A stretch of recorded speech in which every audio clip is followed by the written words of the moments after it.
siendo así que en sus actas se encuentran referidos hasta los más insignificantes regocijos públicos. Por último, el padre jesuita Cabo, que escribió en Roma hacia 1800 sus 3 siglos de México en rigurosa forma de anuales, al llegar al año de 1531, cayó el suceso de la aparición y pasó adelante. O sea, no se menciona en ningún momento. No cabe en buena razón suponer que durante más de un siglo tantas personas graves y piadosas, separadas por tiempo y lugar, estuviesen de acuerdo en ocultar un hecho tan glorioso para la religión y la patria. Los apologistas de la aparición quieren que se presenten todos los documentos de tan larga época para convencer de que el silencio es universal. Pretensión inadmisible, porque de esa manera jamás escribiría historia en espera de documentos que pudieran existir y que pudieran hallarse. Los que tenemos dan testimonio suficiente de lo que contendrían los que tal vez pudieran hallarse todavía. Alguna prueba de ello hay ya. Muñoz en 1794 fundaba principalmente su impugnación en el silencio de los escritores. En los 90 años corridos desde entonces se han descubierto innumerables importantísimos documentos y ni uno solo ha hablado, sino que han aumentado mucho con su silencio el grave peso de la argumentación de Muñoz. Sostienen igualmente los apologistas que están corrompidos los escritos de algunos de los autores que más les desfavorecen. Citaré tan solo a Sahagún y a Torquemada. Aquel escribió 2 veces el libro último de su historia, diciendo que en la primera escritura se pusieron algunas cosas que fueron mal puestas y se omitieron otras que fueron mal calladas. De aquí sacaron Bustamante y otros el peregrino argumento de que así como en el libro 12 hubo cosas mal puestas y mal calladas, lo mismo debió suceder en los demás libros, y que las cosas mal calladas estaba la historia de la aparición. Y como si Sahagún hubiera callado simplemente la historia y no hubiera dejado textos en que claramente la niega, en cuanto podía negarla quien no adivinaba que con el tiempo había de inventarse. A Torquemada se le había tachado de embustero. Se ha pretendido también que su obra está mutilada, precisamente en lo que al caso hacía. A juzgar por lo que dicen los apologistas, no perece, sino que Dios se propuso destruir las pruebas escritas del prodigio después de haberlo obrado, permitiendo que desapareciesen hasta el último los documentos en que se refería y quedasen los otros, o que hubo desde el momento mismo de la aparición, un acuerdo universal para callarla y borrar su memoria, pues no solo desaparecieron los documentos originales, sino que todas las mutilaciones hechas a los autores fueron a dar precisamente sobre los pasajes relativos al mismo suceso. En 14 fojas útiles y 3 blancas hechas en 1556 por el señor Montufar, sucesor inmediato del señor Zumárraga, el caso que dio como motivo a la información fue el siguiente. El día de la Natividad de Nuestra Señora, 8 de septiembre de 1556, se celebró una solemne función religiosa en la capilla de San José, con asistencia del clero, virrey, audiencia y vecinos principales de la ciudad. Encomendóse el sermón a Fray Francisco de Bustamante, provincial de los franciscanos, que gozaba créditos de gran orador. Después de haber hablado excelentemente del asunto propio del día, hizo de pronto una pausa y con muestras exteriores de encendido celo comenzó a declamar contra la nueva devoción que se había levantado sin ningún fundamento en una ermita o casa de Nuestra Señora que han intitulado de Guadalupe, calificándola de idolátrica y aseverando que sería mucho mejor quitarla porque venía a destruir lo trabajado por los misioneros, quienes habían enseñado a los indios que el culto de las imágenes no paraba en ellas, sino que se dirigía a lo que representaban, y que ahora decirles que una imagen pintada por el indio Marcos hacía milagros, que sería una gran confusión y deshacer lo bueno que estaba plantado, porque otras devociones que había tenían grandes principios y que haberse levantado esta tan sin fundamento le admiraba, que no sabía a qué efecto era aquella devoción y que al principio debió averiguarse el autor de ella y de los milagros que se contaban para darle 100 azotes y 200 al que en adelante lo dijese. Que allí se hacían ofensas a Dios, que no sabía dónde iban a parar las limonas recogidas en la ermita y que fuera mejor darlas a pobres vergonzantes o aplicarlos al hospital de las bubas, y que si aquello no se atajaba, él no volvería a predicar a indios porque era trabajo perdido. Acusó luego al arzobispo de haber divulgado milagros falsos de la imagen. Él exhortó a que pusiese remedio en aquel desorden, pues le tocaba como juez eclesiástico. Y por último dijo que si el arzobispo era negligente en cumplir ese deber, ahí estaba el virrey, que como vicepatrono podía y debía entender de ello.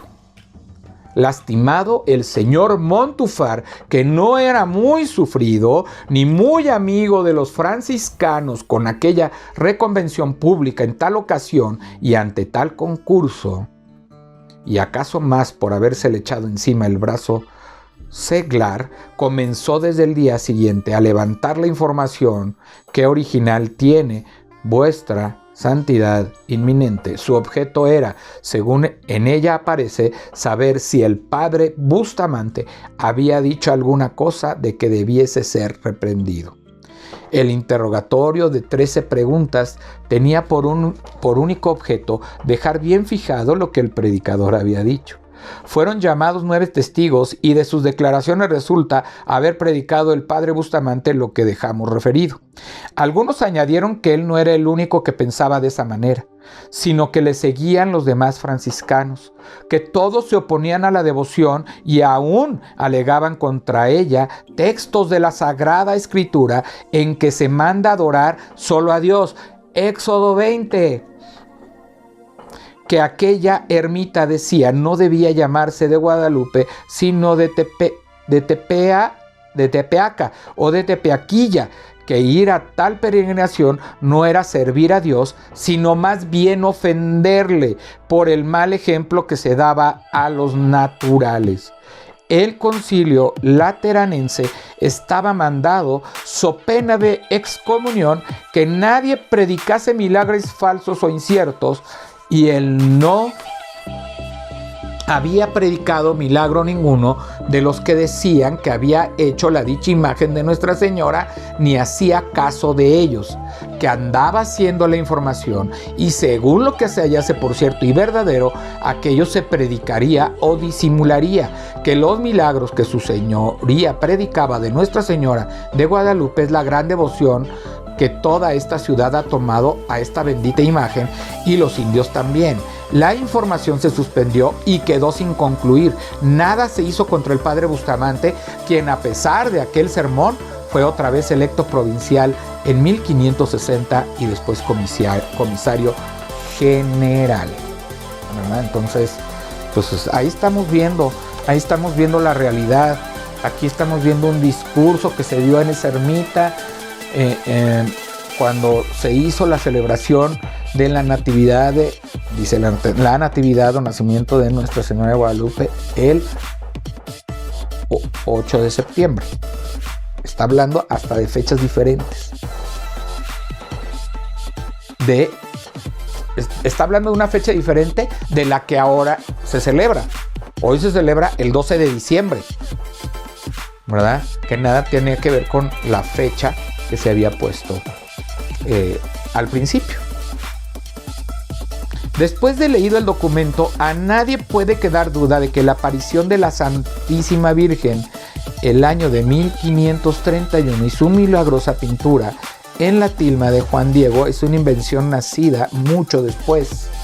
Desde luego coincide extrañamente este instrumento jurídico con lo que 19 años después escribía el virrey Enríquez.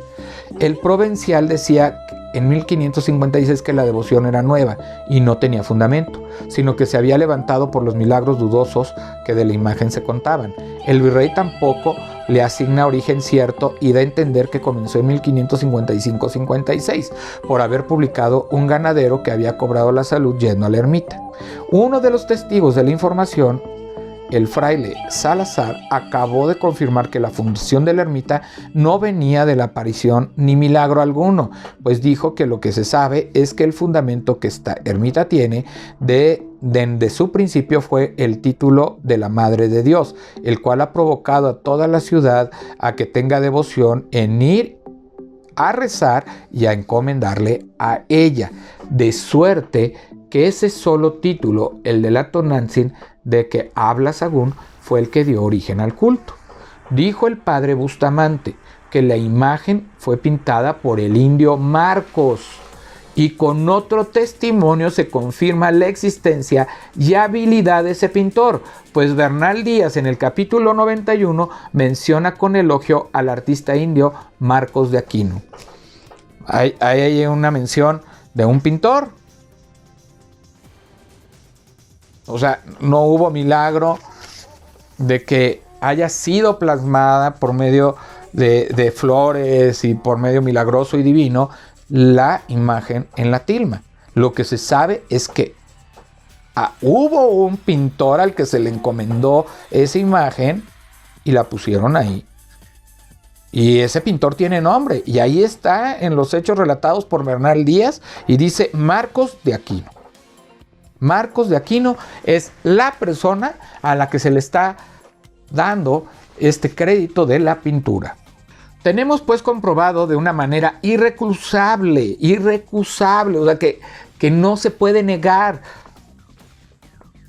que a los 25 años de la fecha que se asigna al suceso y a la faz de muchos contemporáneos, condenaba el padre Bustamante en ocasión solemnísima la nueva devoción a Nuestra Señora de Guadalupe. Pedía severo castigo para el que le había levantado con la publicación de milagros falsos y publicaba que aquella imagen era obra de un indio, sin que se alzase una sola voz para contradecirle. No hubo nadie que lo contradijera, no hubo nadie que dijera que lo acusara o que viniera a reclamarle. No hubo nadie. Becerra Tanco dejó escrito que apenas se verificó la última aparición al señor Zumárraga, se difundió por todo el lugar la fama del milagro y un gran concurso de pueblo acudía a venerar la imagen. Pues como el señor arzobispo, tantos testigos de vista, el pueblo entero, no aniquilaron los cargos del predicador con solo echarle a la cara el origen divino de la imagen bastante para justificar aquella devoción. ¿Cómo pudieron oír sin escándalo que se atribuyese a un indio la obra maravillosa de los ángeles? ¿Cómo quienes tales cosas decía en un púlpito no fue inquietado? ¿Cómo el señor arzobispo, que se veía acusado coram populo de fomentar una devoción idolátrica y de fomentar milagros falsos, trata de justificar al predicador con la comprobación del gran milagro? ¿Del gran milagro? Si los documentos originales existían, bastaba con publicarlos, pues imprentas no faltaban, y si ya habían aparecido, aquella era la ocasión de reponerlos con una información facilísima en vez de dejarla para 110 años después. Nada se hizo. El efecto que causaría hoy, no ya el sermón entero del padre Bustamante, sino la simple proposición de que la imagen era obra de un indio, qué clamor se levantaría entre los muchos que creen en la aparición, las defensas que saldrían, pues sin tanto motivo se escriben, y los malos ratos que pasaría el predicador. Recuérdese lo que le avino al padre Mier, solo por haber dicho que la imagen no se pintó en la tilma de Juan Diego, sino en la capa de Santo Tomás. Pero a los 25 años del suceso, aquel suceso no escandalizó, sino porque en él se atacaba irrespetuosamente al señor arzobispo, y porque en cierta manera se procuraba menoscabar el culto a la reina de los cielos. ¿Qué quiere decir esto? Esto es tan sencillo. Yo sé que estos videos que estoy haciendo van a tener una repercusión. Yo sé que estos videos que estoy haciendo van a levantar voces de católicos y no católicos, de creyentes y no creyentes. Va a levantar voces. Y se va a generar en los comentarios juicios acerca de mi persona y de mí, por estar publicando algo que está basado en la parte histórica.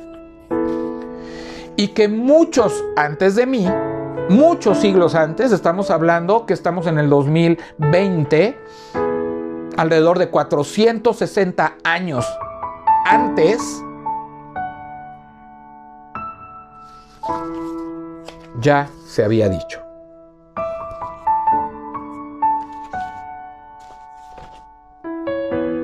Ya se había dicho, ya lo habían explicado, ya se habían levantado en contra de la falsa idolatría a la Virgen de Guadalupe. Ya se habían levantado y nadie había dicho nada, nadie había tomado un juicio contra esta persona.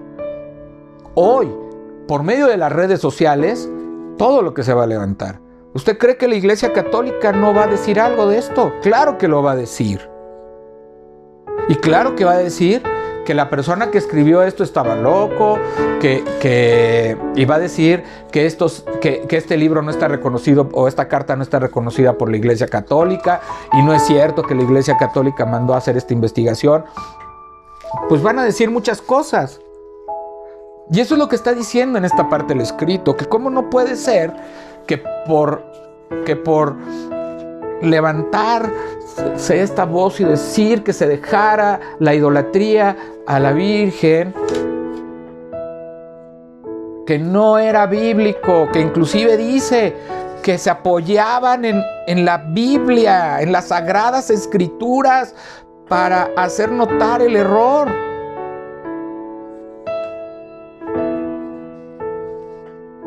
En donde solamente se debe adorar a Dios. Así lo dice, y lo dice la palabra de Dios, lo dice, vea Éxodo 20. Y aquí está diciendo, ¿verdad? Porque en cierta manera se procuraba menoscabar el culto a la Reina de los Cielos. ¿Saben a qué Reina de los Cielos se refiere? Vamos a la Biblia. Vamos ahí es Jeremías, a Jeremías 8. Fíjense bien lo que le dice Dios a Jeremías en el 17. ¿No ves lo que han hecho en las ciudades de Judá y en las calles de Jerusalén? Los niños recogen leña y los padres encienden el fuego. Las mujeres amasan la pasta para hacer tortas a la diosa que llaman Reina de los Cielos. Es una adoración antigua. Es una adoración que viene desde mucho antes y que lógicamente la historia del mundo, ¿verdad? Las influencias de la idolatría a diferentes ídolos ha ido pasando de pueblo en pueblo. Y cada pueblo le ha puesto su nombre y cada pueblo le ha puesto un lugar. Y le ha ofrecido ofrenda y culto. Y aquí hablan ya de la Reina de los Cielos. Estamos hablando del profeta Jeremías. Tiempos del profeta Jeremías. O sea, estamos hablando de antes de Cristo, ¿verdad? Y antes de Cristo ya existían los aztecas. Ya vivían, ya daban adoración a ídolos, a dioses falsos que tenían que ver con la naturaleza. Y aquí ya se habla de la Reina de los Cielos, de la que hablan los católicos. Aquí lo está diciendo. Y fíjense cuál es la consecuencia de adorar a la Reina de los Cielos. Según aquí, la palabra de Dios, lo que está diciendo Dios. A ver, dígame si usted va a contradecir lo que dice la palabra de Dios. Si usted va a contradecir la palabra de Dios y lo que Dios ha dicho a través de ella. Dice: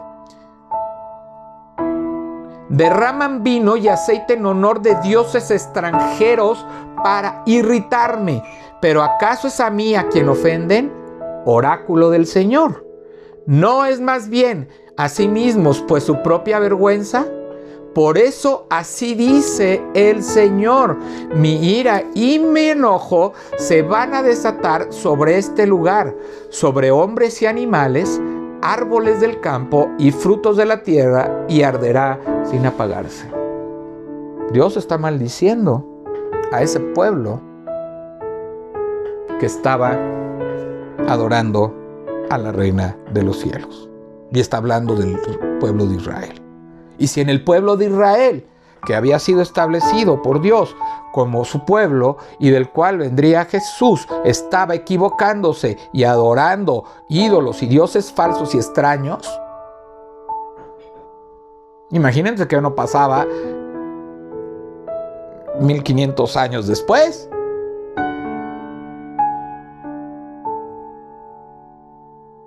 En el siglo XV.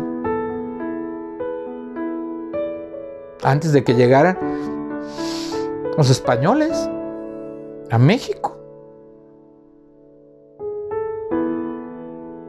La cultura maya era buenísima en las matemáticas y en los números.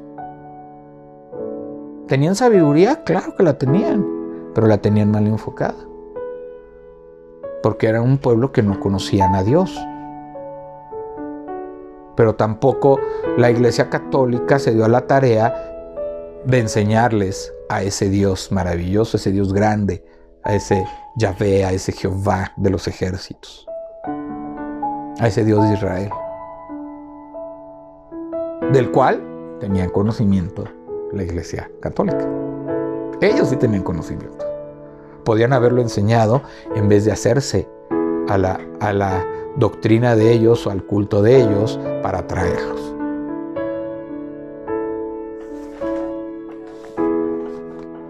La palabra de Dios es muy clara. Léalo con calma. Jeremías 8, del 16 al 20. De manera que en 1648 nadie sabía de la aparición, nadie conocía ya la imagen. La devoción había acabado por completo.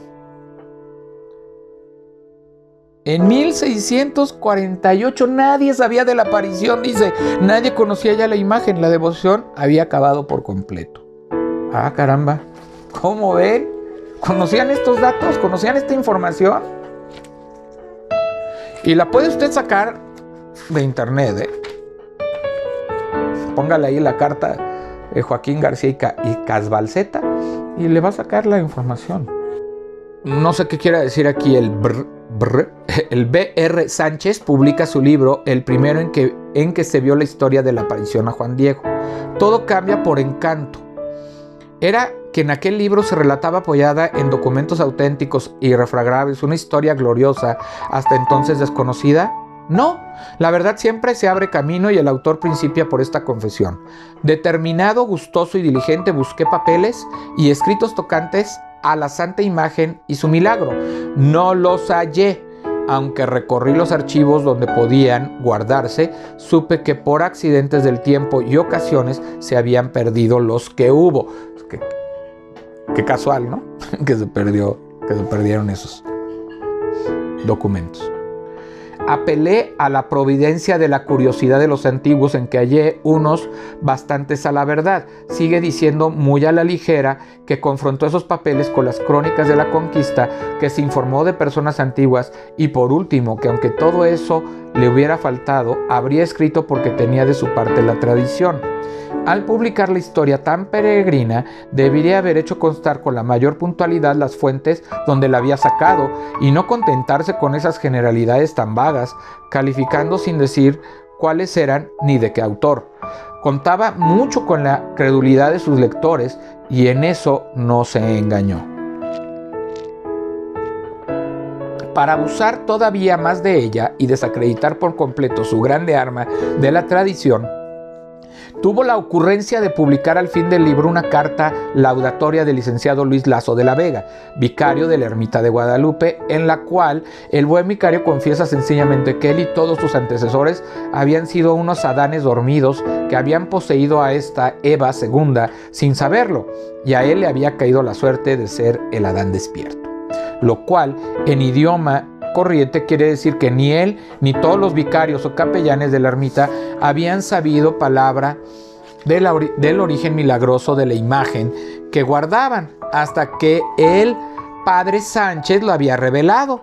El Adán despierto, o sea, el licenciado Laso de la Vega, tomó la cosa tan a pecho que al año siguiente, 1649, imprimió una relación suya o ajena en mexicano, con la cual acabó de correr entre los indios la historia del padre Sánchez.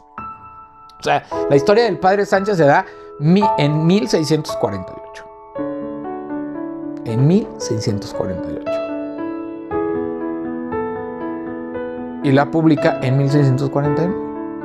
Como real, como verdadera, como única, como creyendo que tenía toda la autoridad, cuando no había nada de información, cuando no había nada que dijera que el milagro había sucedido, que había aparecido el milagro en una tilma y que había hecho milagros. No había nada constatado, no había ni pruebas, ya lo hemos estado leyendo. El padre jesuita Román de la Higuera infestó por largo tiempo la historia de España con sus falsos cronicones, a que siguieron los de Lupián, Zapata, Pellicer, de Osao y otros. Aquellas falsificaciones tenían por objeto completar los episcopológicos truncos de muchas sedes españolas, probar la venida de Santiago y de varios discípulos de los apóstoles de España, dar santos a diversas ciudades que no los tenían y, en suma, acrecentar glorias a la Iglesia de España. O sea, surgió esta historia, esta leyenda de Guadalupe, y entonces empezaron a surgir personas dando falsas historias sobre santos, ¿verdad? Sobre que los apóstoles habían viajado de España, sobre que habían estado ahí, que tenían que habían ido casi a evangelizar a España. O sea, cosas totalmente irreales, cosas totalmente que no están ni comprobadas, y que dice que, ¿verdad?, que eran falsas crónicas de esa historia. No todos fueron engañados, pero nadie se atrevía a impugnar aquellas torpes invenciones, por temor a la grita que se levantaría contra el que combatiese tan piadosas mentiras. El empuje popular era irresistible y costó mucho tiempo y trabajo limpiar de aquella basura la historia civil y eclesiástica de España. Tan decidida era la afición a los milagros que aún los hechos notoriamente naturales eran tenidos y jurados por maravillosos. En terreno tan bien preparado cayó el libro del padre Sánchez y así fructificó. A nadie se le ocurrió preguntar de dónde había sacado la historia tan peregrina, que el capellán mismo de la ermita ignoraba su libro. Fue sencillamente aprobado como cualquiera otro. La autoridad no le llamó a cuentas, sino que por un procedimiento enteramente opuesto al natural y debido, en vez de exigirle las pruebas de aquella historia y de los milagros que contaba, se dirigió todo el empeño a procurar los fundamentos que no tenía. A esta idea extraviada debemos las tristes informaciones de 1666. Confirmado el acerto de Muñoz, he dicho que antes de la publicación del libro del padre Sánchez, en 1648, nadie había hablado de la aparición. Los apologistas, conociendo la urgente necesidad de destruir tal acerto, han elegido diversos documentos anteriores cuyo valor conviene examinar. El señor Tornel, tomo 2, páginas 15 y 18, los ha numerado dividiéndoles en probables y ciertos. Los probables son: 1. Los autos originales formados por el señor Zumárraga. 2. La carta que él mismo escribió a los religiosos de su orden residentes en Europa. 3. La historia de la aparición escrita por el padre Mendieta y parafraseada por don Fernando de Alba. Esos son los probables. Los ciertos son número 4, la relación de don Antonio Valeriano. 5, el cantar de don Francisco Plácido, señor de Azcapotzalco.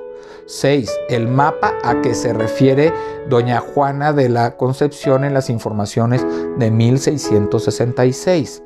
7, el testamento de un pariente de Juan Diego. 8, los de Juana Martín y don Esteban Tomelín. 9. El de Gregoria Morales. 10. La relación de don Fernando de Alba Iztlizóchitl. Los papeles que Sánchez sacó su historia de la aparición. Unos anales que vio el padre Baltasar González en poder de un indio.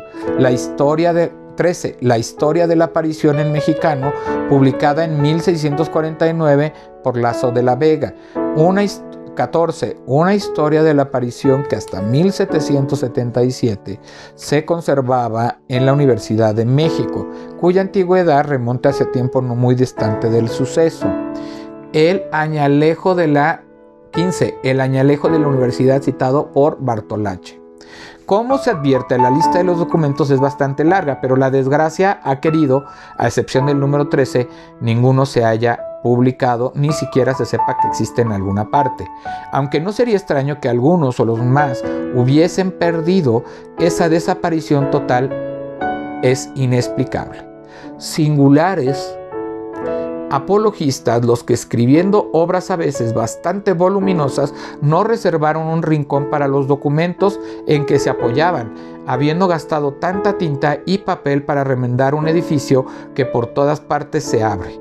Una colección de esos antiquísimos y rarísimos papeles en un pequeño cuaderno valdría más que todas las apologías. Pero unos se perdieron, otros fueron robados, aquellos se vendieron por papel viejo, los demás allá se quemaron. En fin, todos han desaparecido y ninguno se puede hoy examinar ni sujetar a crítica. Solo se sabe que existieron porque uno que los vio lo dijo a otro y a otro y último a otros más, quien lo contó al que lo va escribiendo, y todos los intermediarios eran por supuesto personas ancianas, graves y gravísimas para venir a parar, después de tantos trámites y ponderaciones en el cuento de la carta aquella del señor Zumárraga que vio el padre Mezquía y que se quemó tan oportunamente. Acerca de los números 1 y 2, es decir, los autos originales y esta carta del señor Zumárraga, ha dicho lo bastante, y pues solo se dan como probables. Afirmo que nunca existieron y paso adelante. La misma calificación de probable trae la historia escrita por el padre Mendieta, número 3.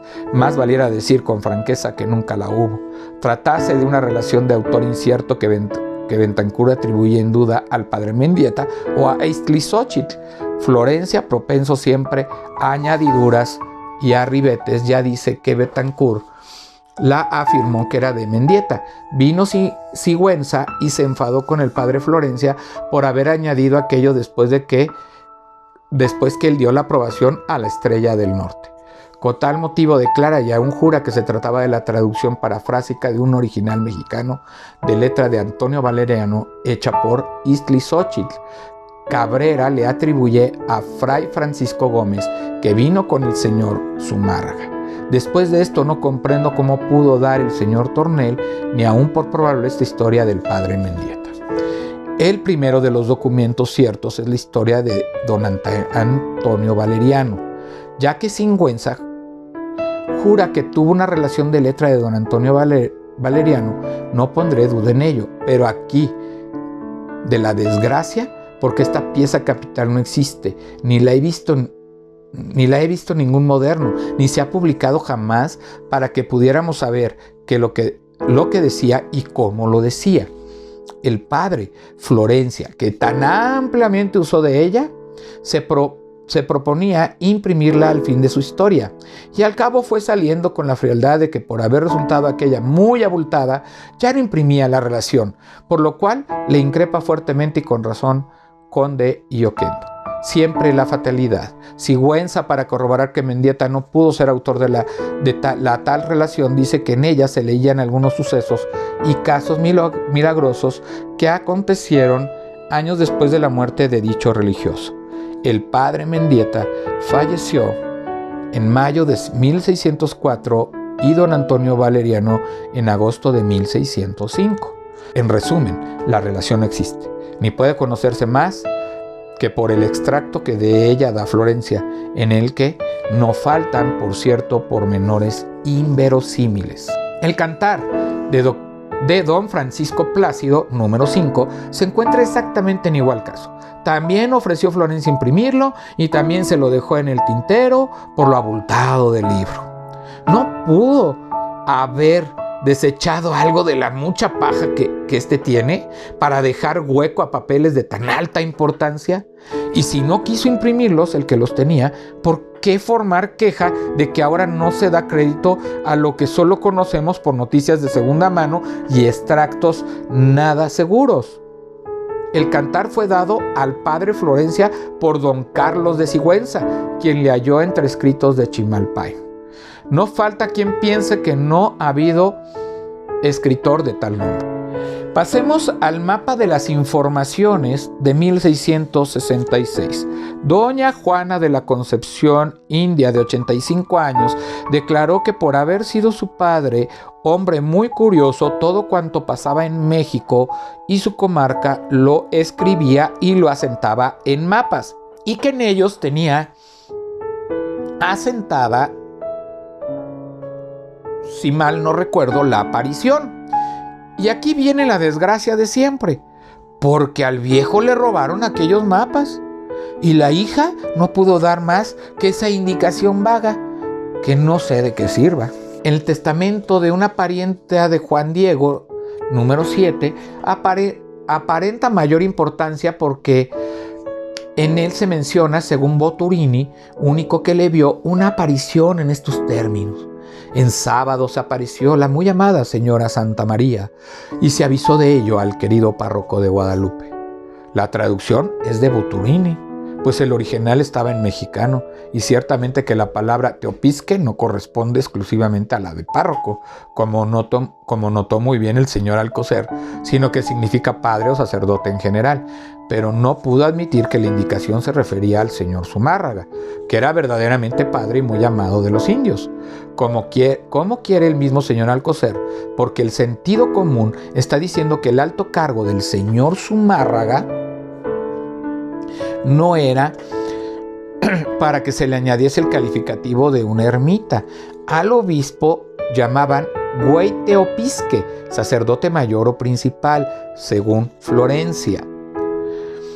Dice el texto, es que la Virgen se apareció en sábado y que se dio aviso del suceso al sacerdote capellano vicario, que estaba en la ermita de Guadalupe. Con esto ya queda dicho que la aparición de que se trata no es la famosa de la Virgen a Juan Diego, pues según todos los que de ella escriben, cuando se verificó no había nombre de Guadalupe, ni ermita, ni sacerdote allí a quien avisar, sino que todo vino de aquel prodigio. Se trata de uno de tantos milagros que por los años de 1555-1556 se atribuye a la imagen. Y esto se confirma con la seca manera de enunciar el caso, sin ninguna circunstancia particular que los distinga. Juan Suárez de Peralta, en sus Noticias Históricas de la Nueva España, escritas hacia 1589, dice que el virrey Enríquez llegó a Nuestra Señora de Guadalupe, y aquí lo escribe con H, que es una imagen devotísima, que está de México 2 legüechuelas, la cual ha hecho muchos milagros apareciestos entre unos riscos, y a esta devoción acude toda la tierra, y de allí entró en México. Vemos que Suárez anuncia esa aparición con igual sequedad que el testamento, entre paréntesis y sin hacer caso de ella. No llama a la imagen aparecida sino devota. Es preciso distinguir entre una aparición cualquiera de las muchas que se cuentan, que no deja rastro de sí ni pasa de la persona favorecida en cuyo dicho únicamente se funda, y la aparición de la Virgen a Juan Diego delante de testigos y que permanece atestiguada perpetuamente en la imagen pintada por milagro. Preciso es repetirlo. Lo que se cuestiona no es si la Virgen se apareció a alguien bajo la figura de la imagen de Guadalupe, ya existente, sino si se apareció a Juan Diego en 1531 con las circunstancias que se relatan y al fin quedó pintada en su tilma, es decir, si la imagen que tenemos es de origen celestial. Hay quienes piensen que es el mismo atribuido por Boturini a una parienta de Juana Diego. El señor Alcocer dice que se envió original a España con los demás papeles de don Fernando de Alba, Iztlizochtli. No sé qué fundamentos tendría para asentar esto.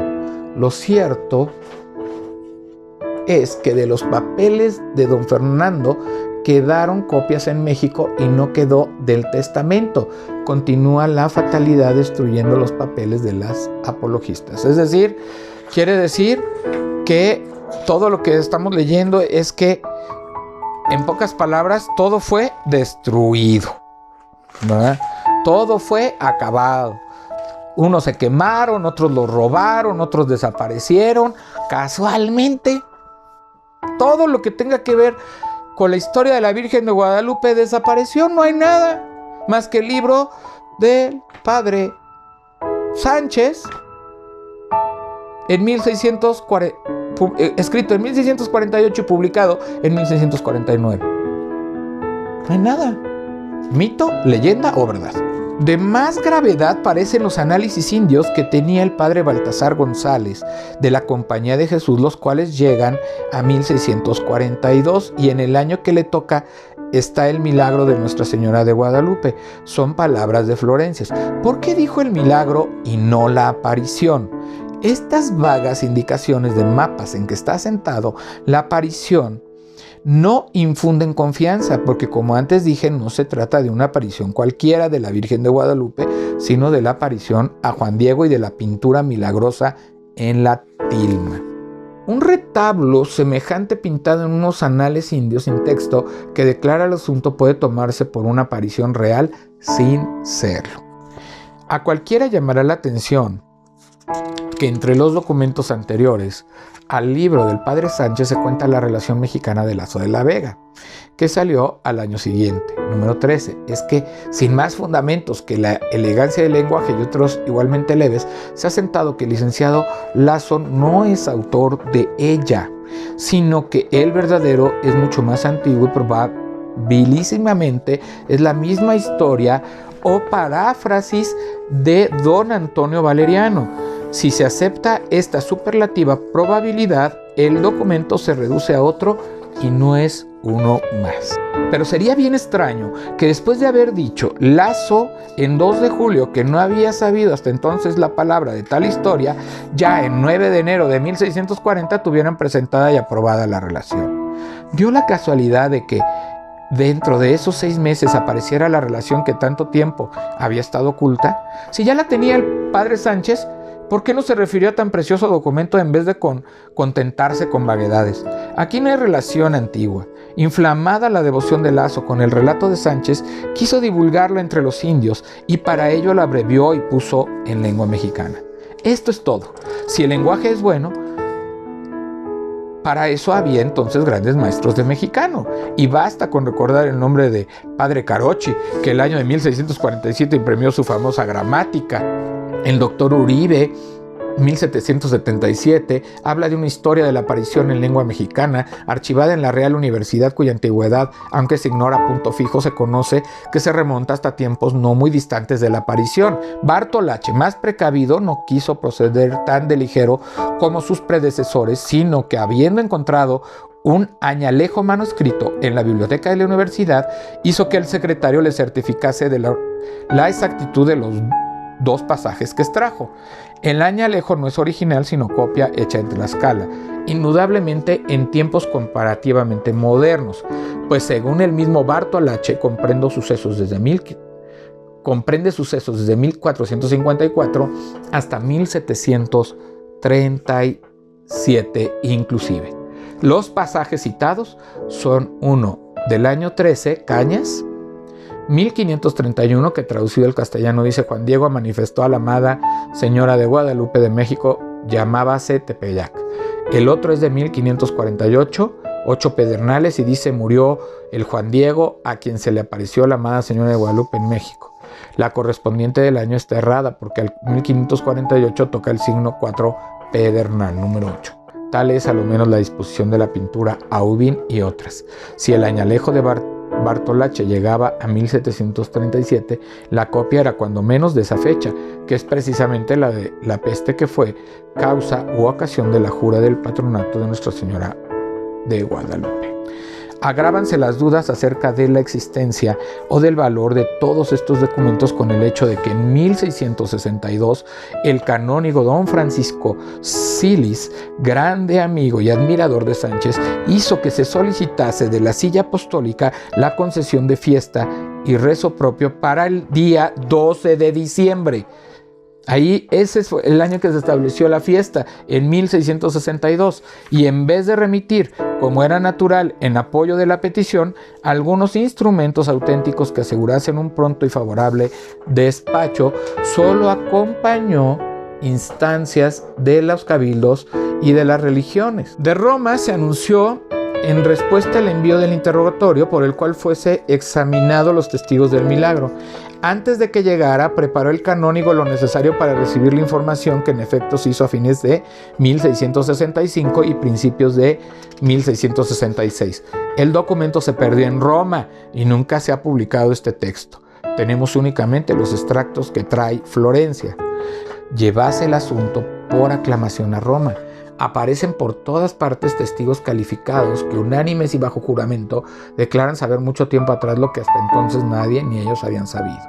La cultura más superficial de la información del señor Montúar, sin otra prueba, deja en el ánimo una convicción absoluta de que la historia fue inventada después, y sin embargo, a los 110 años, hay quienes afirman haberla oído a los que la recogieron de la boca misma de Juan Diego.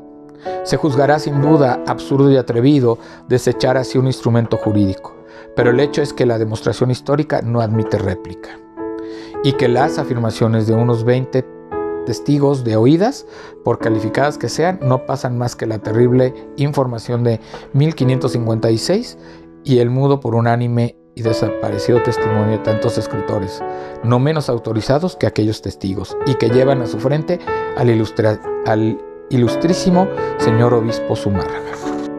Contra aquellos hay declaración pública del padre Bustamante. Él dijo en el púlpito que la imagen era obra del indio Marcos y nadie lo contradijo.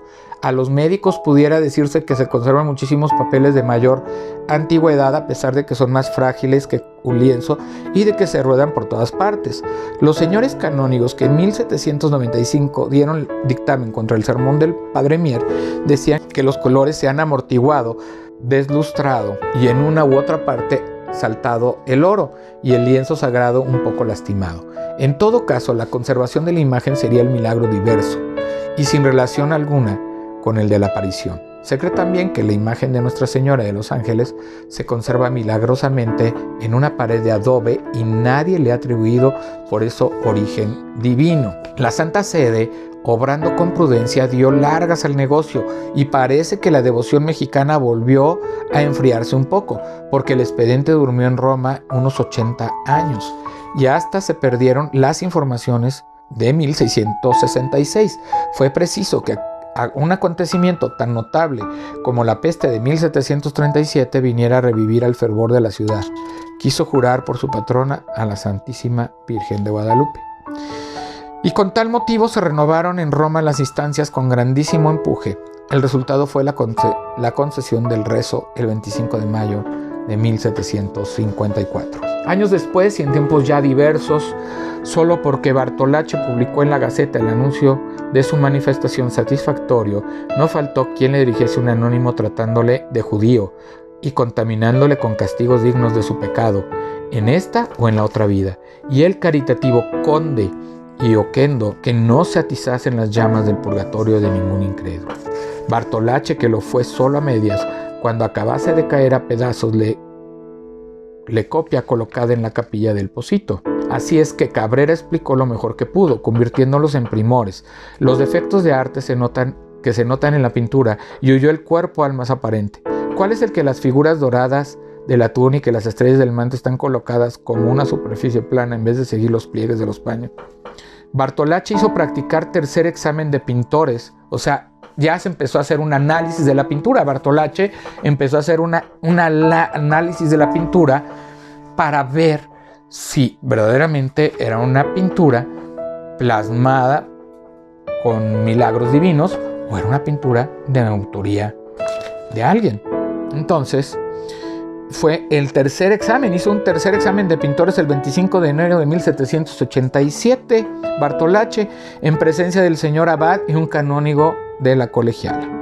Entonces estamos hablando que había testigos de esta prueba.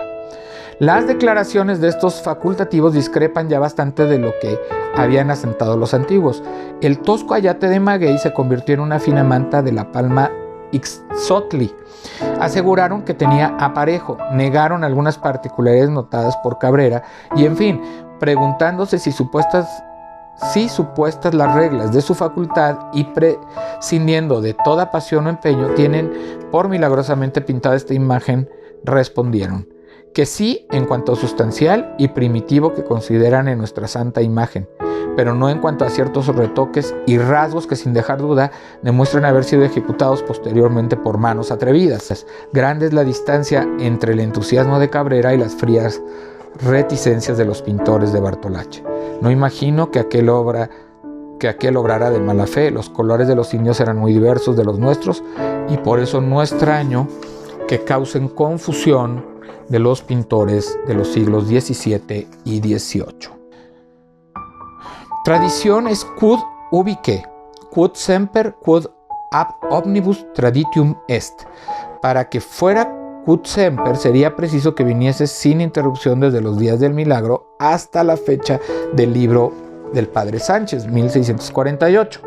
Precisamente en aquel periodo crítico es donde nos falta.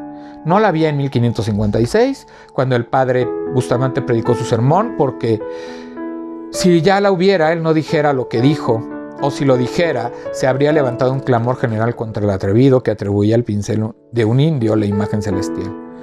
No la había en 1575, cuando el rey Enríquez escribía su carta, pues no logró saber el origen de aquel culto, ni en 1622 el predicar su sermón el padre Cepeda. No la había en el año 1648 porque los capellanes mismos del santuario ermita la habían ignorado e ignoraban hasta que el libro del padre Sánchez vino a abrirles los ojos. Imprenta hubo que multiplicara los escritos del argumento negativo. No se halló una que diera uno de los documentos positivos que ahora se alegan. Mas no sé cómo dar nombre de tradición auténtica, jurídica y eclesiástica a esa que en ninguna parte haya, que el señor Montefort y los capellanes de la ermita ignoran, que tiene más bien pruebas en contra y que al cabo de más de un siglo de silencio aparece por primera vez con asombro general que las páginas de Sánchez para levantarse luego grande de Universal no interrumpida en las declaraciones de los ancianos de 1666 que hasta entonces había callado como muertos y dejado perder hasta el culto de la imagen aparecida. Si esto debe entenderse por tradición, no habrá fábula que no pueda probarse con ella. Son autores de segunda mano que no publicaron documento nuevo. Entre ellos se distingue el padre Florencia por la multitud de pormenores que prefiere sacados nadie sabe de dónde y algunos tan inverosímiles como el de la castidad que guardó Juan Diego en su matrimonio por haber oído un sermón de Fray Toribio de Motolinia. El fecundo jesuita empleó la mayor parte de su larga vida a escribir historias maravillosas de Nuestra Señora de Guadalupe, de Nuestra Señora de los Remedios, de Nuestra Señora de Loreto, del Santo Cristo de Chalma, de la Santa Teresa, de San Miguel de Tlaxcala y de los santuarios de la Nueva Galicia. Era el representante genuino en la época y tenía sed de milagros. O sea, era el que narraba los milagros, era el encargado de narrar e inventar milagros. Porque sabemos que los milagros sí existen, pero los milagros los hace Dios. No los hace ninguna imagen, ni ningún santo, ¿verdad? Ni ninguna persona, porque sabemos que la Virgen, la Madre de Jesús, murió como todos morimos, ¿verdad? Como todos morimos y fue al cielo y está ahí en el cielo junto con Jesús y el Padre Dios. Ahí está. Sí sabemos que está ahí. Pero no se aparece. No hay nada en la Biblia que nos diga más que las únicas apariciones que aparecen es después de que Jesús resucita. Allí aparece Jesús a los discípulos. No se habla ya de María, más que en algunos relatos de los hechos se habla de María, y María está viva, y María vive, y dos de sus hijos escriben cierta parte del Nuevo Testamento, unas cartas, Judas escribe unas y Santiago escribe otras, que son los dos hermanos de Jesús que escriben cartas en el Testamento, en el Nuevo Testamento. Algún reparo merecen las inverosimilitudes de la historia de la aparición, según la trae Becerra Tanco, que pasa por ser el autor más fidedigno. Juan Diego era un indio recién convertido, así lo dice Tanco, y lo confirma en otras circunstancias. En los primeros años, solo a los párvulos se les administró el sacramento del bautismo y rara vez a los adultos, cuando daban señales extraordinarias de su fe o se hallaban en artículo de muerte. Su instrucción religiosa era escasa y a poco, para no encontrarse con la Virgen y evitar una reconvención, toma otro camino. Esto no es candidez, sino ignorancia absoluta de la religión que había abrazado. La falta cometida consistía en no haber acudido a la cita que ella le dio el día anterior, porque fue a Tlatelolco para pedir que se administrara a su tío Juan Bernardino los sacramentos de la penitencia y extrema unción.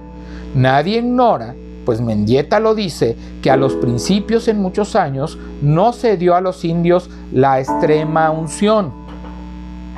La penitencia se les escaseaba. Cuando el indio quiso entrar a la presencia del señor obispo, se lo estorbaron los familiares y le hicieron aguardar largo tiempo. Quisiera yo saber qué familiares tenía el señor Zumárraga en 1531 y cómo era que los indios encontraban dificultades para acercarse a un prelado que siempre andaba entre ellos, al extremo de que algunos españoles se lo tenían a mal. La última vez que Juan Diego se presentó al señor obispo, le llevó las credenciales de su embajada, que eran las rosas solamente, según unos, y esas y otras flores, según otros. Ciertamente que la seña no era para creída. Se hace consistir lo maravilloso del caso en que el indio hallara flores en la estación del invierno y que estuvieran en la cumbre de un cerro estéril. Lo primero, nada tenían nada de particular, porque los indios eran muy aficionados a las flores y las cogían en todo tiempo. La segunda circunstancia no le constaba al señor Zumárraga. No sabía en qué lugar se habían cortado aquellas flores, que bien podían provenir de una chinampa. Así es que ninguna sorpresa podía causarle que cayese al suelo flores cuando el indio descolgó la manta. Ni aquella seña servía para acreditar la embajada. Pero al mismo tiempo de caer las flores, apareció pintada en la manta la Santísima Virgen, y habiéndole venerado el señor obispo como cosa celestial, le desató al indio el nudo de la manta y la llevó a su oratorio. Ligero en creer era el señor Zumárraga, y no puede atribuírsele cualidad más ajena de su carácter, escrupuloso y severísimo como era en materia de milagros. Disertan mucho los autores guadalupanos sobre cuándo se pintó la imagen, aunque todos concuerdan en que al soltar Juan Diego la tilma ya apareció pintada. Esta fue el gran prodigio, pero tampoco le constaba al señor Zumárraga. Aunque no sepamos de cierto que ya para esa fecha hubiese en México pintores, tampoco nos consta lo contrario, y en todo caso bien valía la pena de que el negocio tan grave el cauto señor Zumárraga hubiese averiguado muy detenidamente de dónde venía la pintura, en vez de arrodillarse ante ella tan pronto como la vio, quitarla desde luego de los hombros del indio con sus propias manos y exponerla inmediatamente al culto público en su oratorio. Ningún obispo procedía tan de ligero, y menos un varón tan grave. Otra circunstancia debió aumentar su justa desconfianza, la de que la imagen estaba pintada en una manta fina de palma y no en un grosero ayate de maguey, y que era la materia de que usaban sus tilmas los más iguales o plebeyos como Juan Diego. El nombre de Guadalupe que la Santísima Virgen se dio a sí misma cuando se apareció a Juan Bernardino ha atormentado a los autores y apologistas.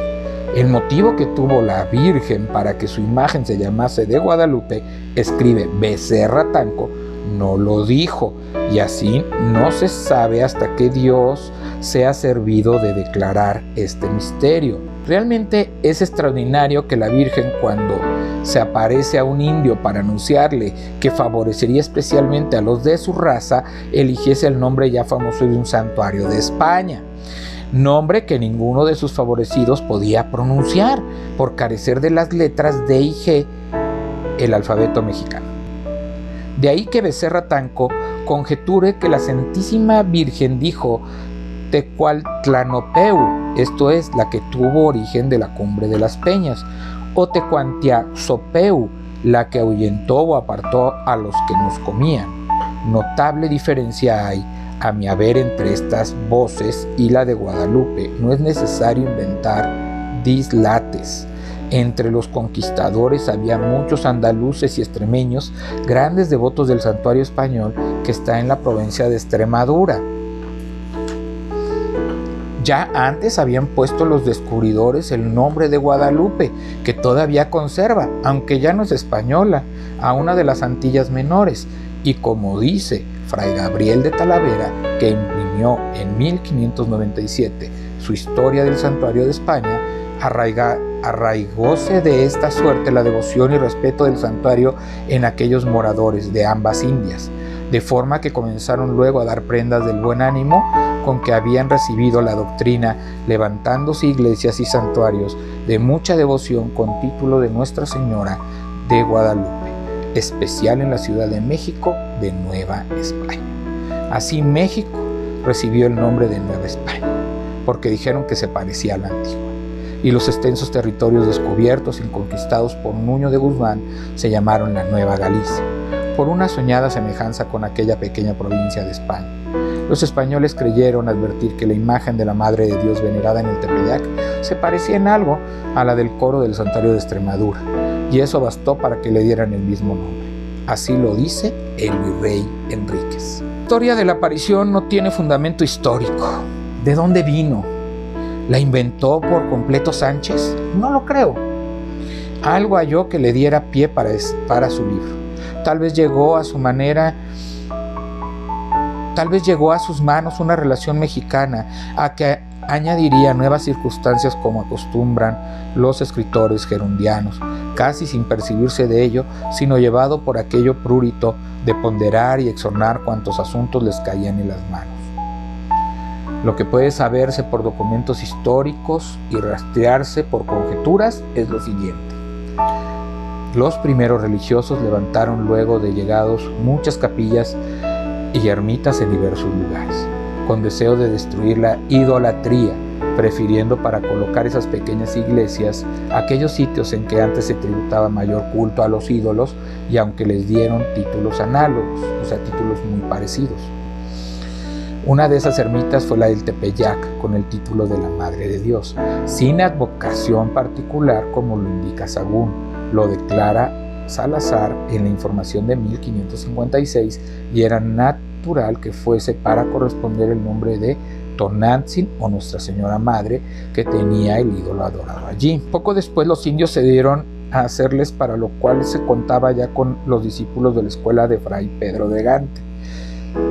Y así es, dice Torquemada, cosa muy ordinaria remanecer en cada convento de cuando en cuando imágenes que mandan a hacer de los misterios de nuestra redención o figuras de santos en que más devoción tienen. Sin duda, una de estas fue la de Guadalupe, y hallada la bastante bien pintada, devota y atractiva como realmente no es, la enviaron los religiosos a la ermita llevando a otra parte la que allí estaba. Si alguno habla, y cuando los españoles la vieron le dieron ese nombre por lo que antes he dicho. Hacia los años de 1555 y 1556 comenzó a encenderse la devoción con motivo de la curación milagrosa que se refería al ganadero, y se contó también la aparición simple, a ese o a otro indio de que habla Juana Martín y Suárez de Peralta. La historia de la aparición tiene una contextura dramática que a primera vista se advierte.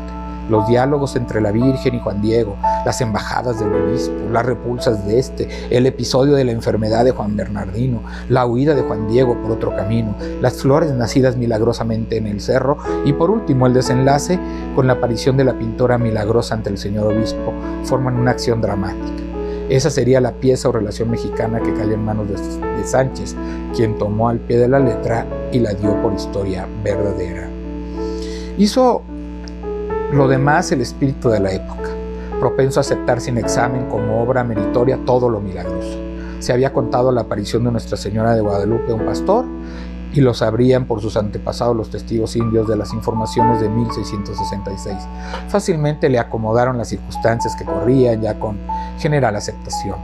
Haber puesto el suceso en el día 12 de diciembre provino sin duda de que en igual día de 1527 fue presentado el señor Zumárraga al obispado, lo que en aquellos tiempos equivalía a un nombramiento en forma. Refiere Sahagún en el libro 8, capítulo 2, que don Martín Ecatl fue el segundo gobernador de Tlatelolco después de la conquista, que gobernó 3 años, y en tiempo de el diablo en figura de mujer andaba y aparecía de día y de noche, y se llamaba Cioacoatl.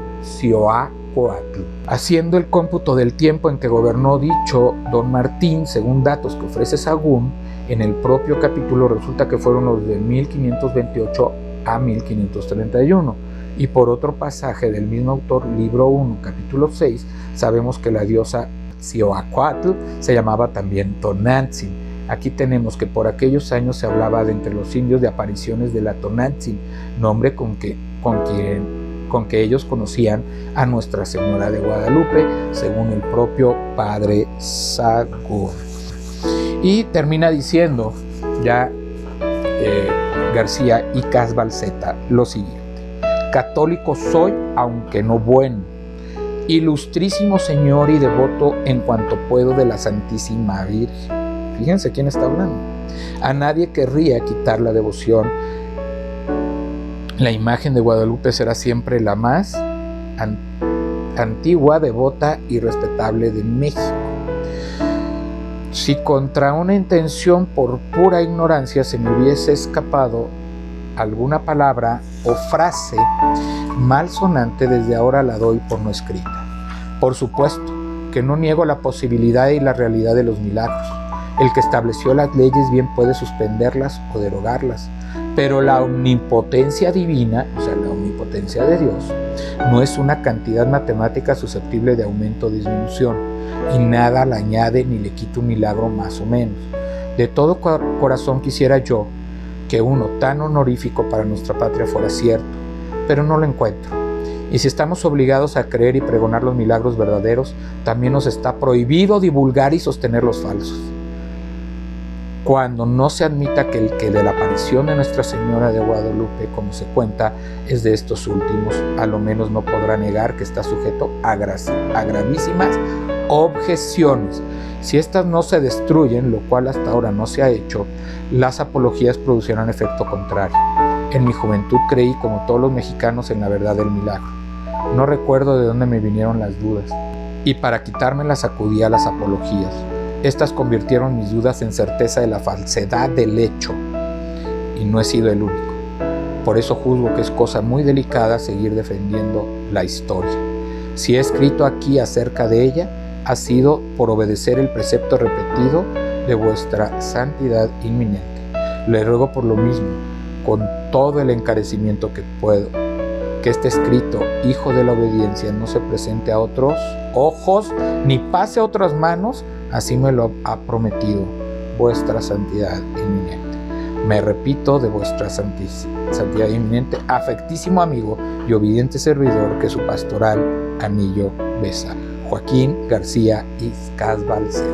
Aquí termina la carta enviada con las conclusiones de la investigación que se hizo acerca de la autenticidad del milagro de la aparición y de la aparición divina de la imagen en la tierra. No son palabras mías,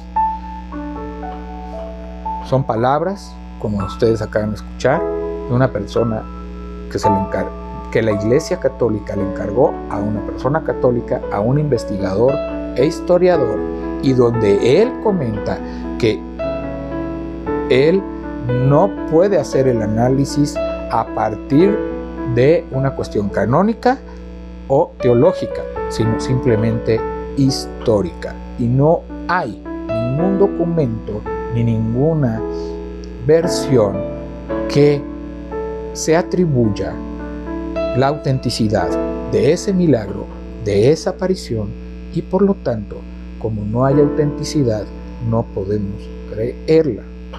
Se nos ha hecho creer durante mucho tiempo a este pueblo mexicano estas historias y estas leyendas de las apariciones. Y no solamente aquí en este pueblo. ¿Qué me dice usted de las apariciones de la Virgen de Fátima? Ve cómo en todos los lugares le ponen un nombre diferente. ¿Que la Virgen no es una? ¿Que no es la misma madre de Jesús? ¿Y por qué se tendría que estar apareciendo por todos lados María para dar mensajes? Cuando Dios no necesita ayudantes. Dios puede hacerlo perfectamente. Dios puede mandarle el mensaje que usted quiera y no necesita manaderos. Claro que ha enviado ángeles. Enviaba mensajeros. Ha enviado hasta personas y predicadores a dar su mensaje, pero el mensaje que da está expresado en la palabra de Dios, está en la Biblia y no es ningún mensaje que esté sustentado en todas estas leyendas y fábulas.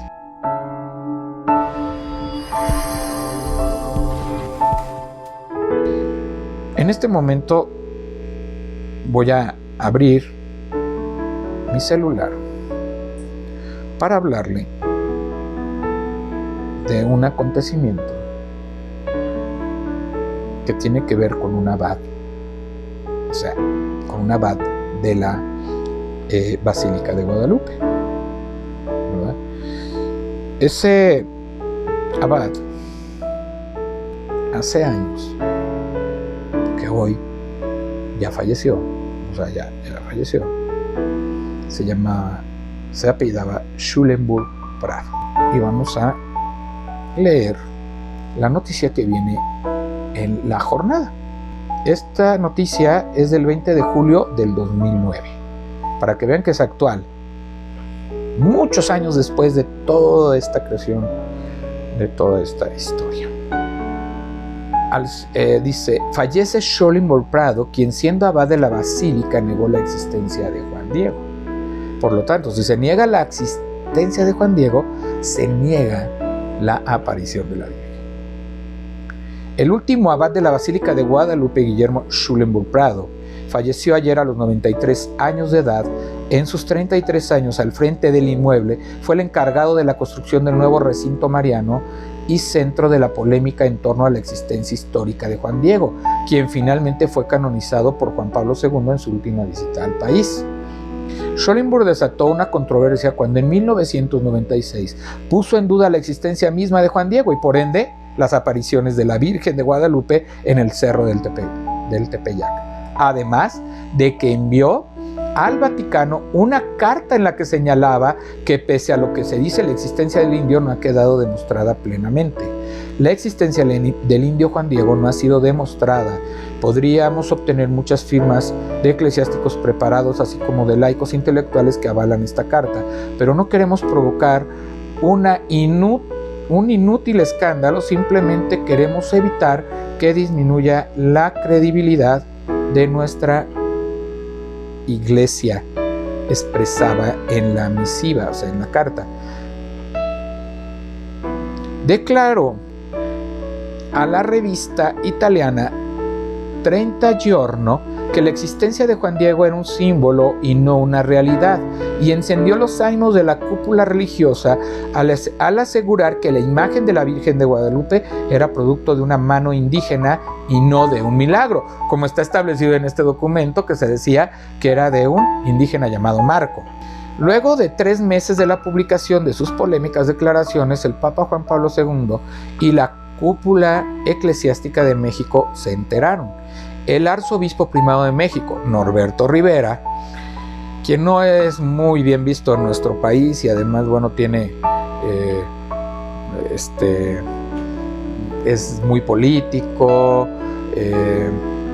y no tiene muy buenas credenciales, o sea, no tiene buen testimonio, así se ha dicho, y si se ha visto, no hay nada comprobado, pero no tiene un buen testimonio y ha tapado muchos casos de pedofilia en sacerdotes mexicanos.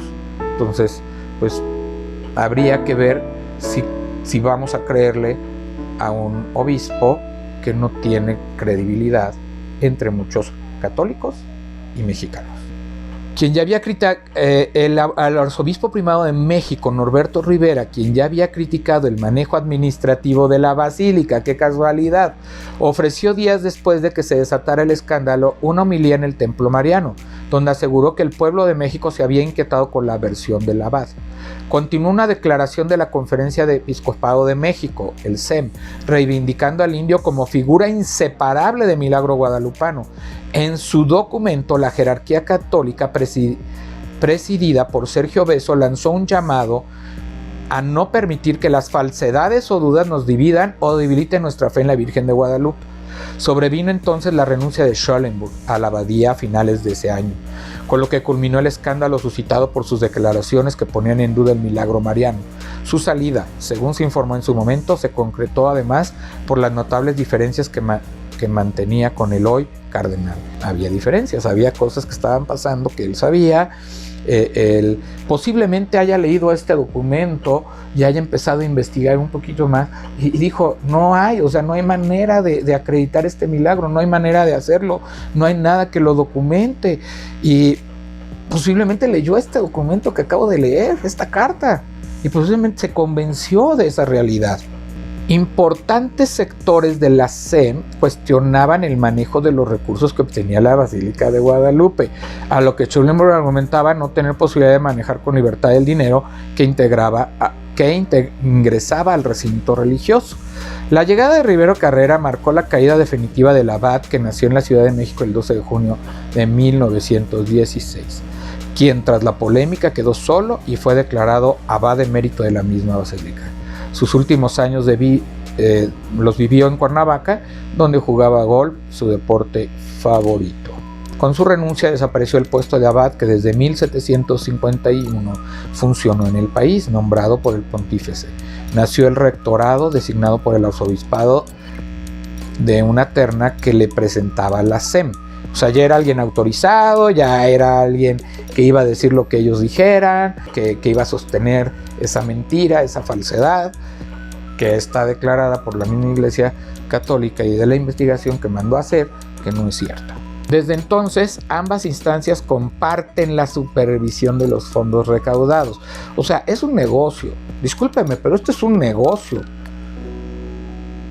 Están usando la fe en una imagen para obtener dineros y recursos, miles de millones y millones de pesos, miles.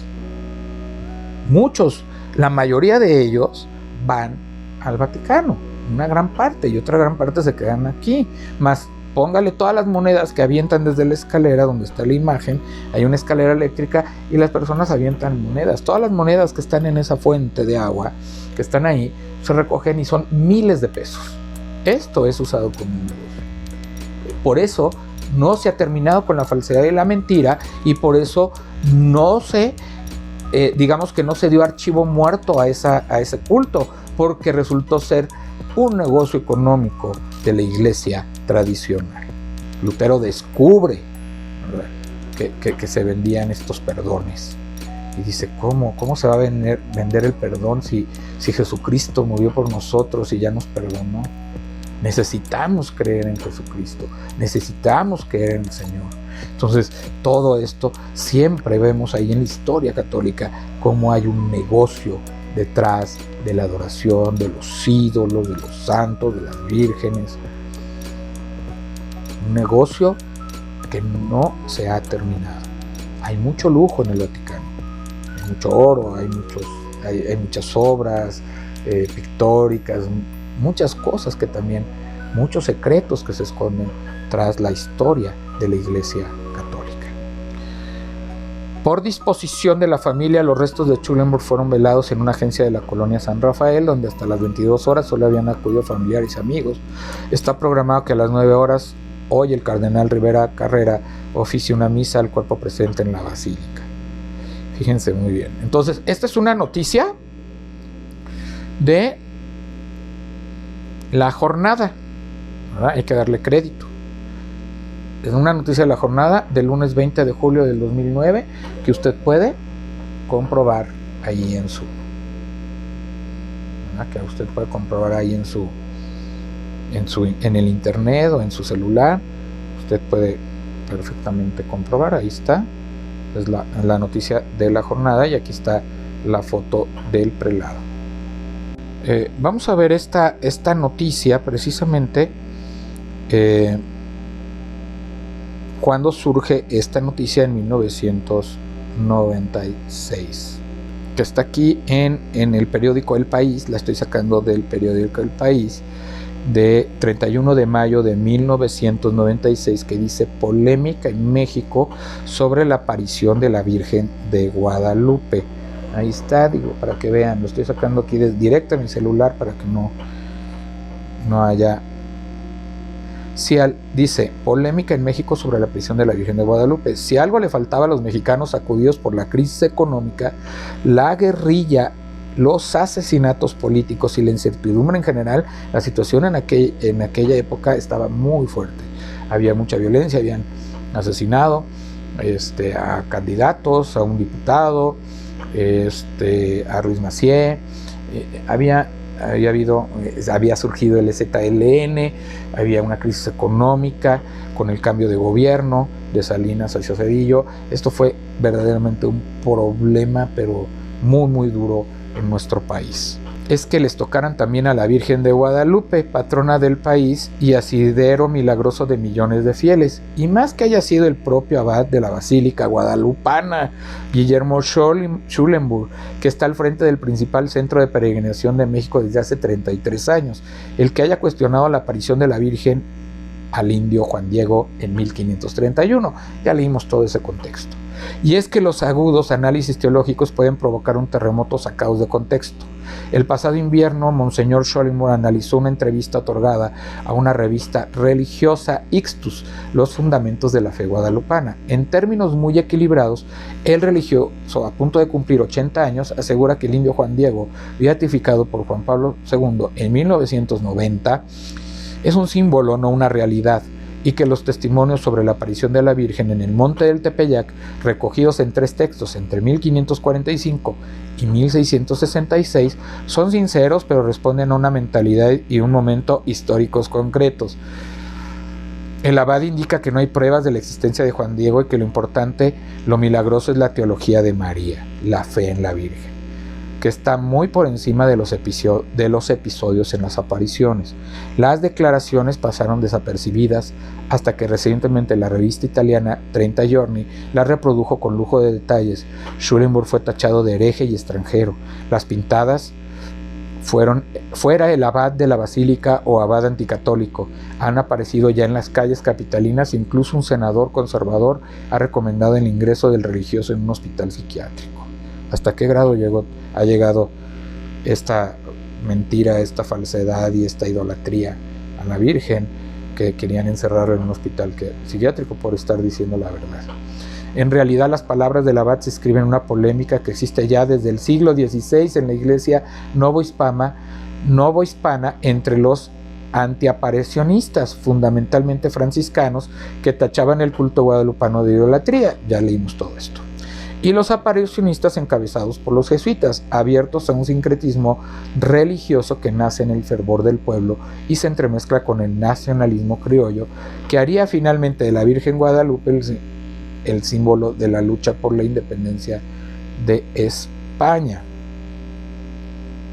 Lo paradójico, escribía recientemente un experto, es que el último antiaparicionista del milenio sea el propio abad de la Basílica de Guadalupe, y que haga sus declaraciones justo cuando el Vaticano estudia la canonización de Juan Diego, que Schulenburg califica de hecho gravísimo por comprometer al Papa. Que el abad había expresado en privado sus puntos de vista es algo conocido.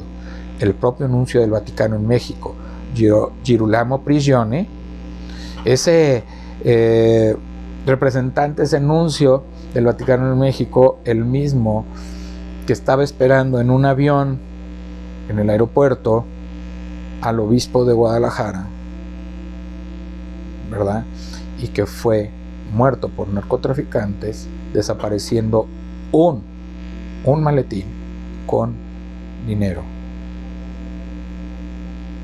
Ahí lo dejo. Después de ese tiempo, Girolamo Prigioni salió de este país y no ha vuelto a entrar, porque ha surgido mucha polémica de ese tiempo de Girolamo Prigioni, con la influencia también del narcotráfico. Girolamo Prigioni mantuvo sus reservas cuando el Papa le beatificó a Juan Diego. Incluso se ha sabido que el entonces presidente Carlos Salinas pidió a Prigioni que no interfiriera en el asunto de la beatificación, porque era algo muy delicado desde el punto de vista político. ¿Ven? Hasta Salinas tuvo que ver ahí. Discusiones teológicas aparte, no deja de resultar llamativo el hecho de que 30 Giorni reprodujera las declaraciones del abad en un momento en que las tensiones entre Schulenburg y el Arzobispado de México por el control de la Basílica de Guadalupe, que recibe cada año la visita de 14 millones de fieles y genera enormes cantidades de dinero, salieran a la luz. Schulenburg siempre fue partidario de que la basílica situada al norte de la capital se emancipara de la Arquidiócesis de México y se convirtiera en una diócesis aparte. A este proyecto se opuso frontalmente el arzobispado mexicano, que siempre quiso tener influencia en la gestión de la basílica. Las relaciones fueron siempre tensas. El nuevo arzobispo Norberto Rivera esperaba como agua del cielo la renuncia por edad del abad, que no parecía muy dispuesto a otorgarla. Ahora, tras la polémica, el Vaticano estudia la cuestión. Y vimos que renunció. ¿Y que tomó el control quién? Norberto Rivera, arzobispo primado de México. Hasta aquí dejo estos comentarios, hasta aquí dejo estos antecedentes y estos pruebas fehacientes de esta carta para que usted las analice y llegue a su conclusión. Analice esta información y llegue a su conclusión.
Este fue un espacio de Ministerios de Cristo con amor para el mundo, de Ministerios de Cristo con amor para usted. Que Dios le bendiga, le guarde y le acompañe hoy y siempre. Se despide su amigo y hermano Juan Felipe Ortiz. Bendiciones.